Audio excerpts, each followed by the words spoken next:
ang piano.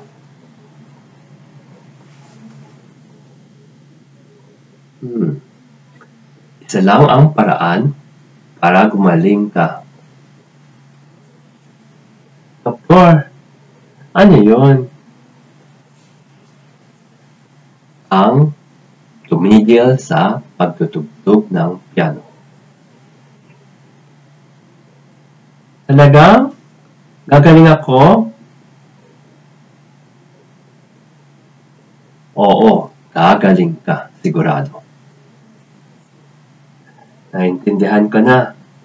Hindi na ako magtutugtog ng piano mula ngayon. Salamat po sa inyo, Doktor. Doktor, ano ang koneksyon ng piano sa kanyang sakit? Ang pasyenteng yon ay nakatira sa katabing bahay namin. Ang piano.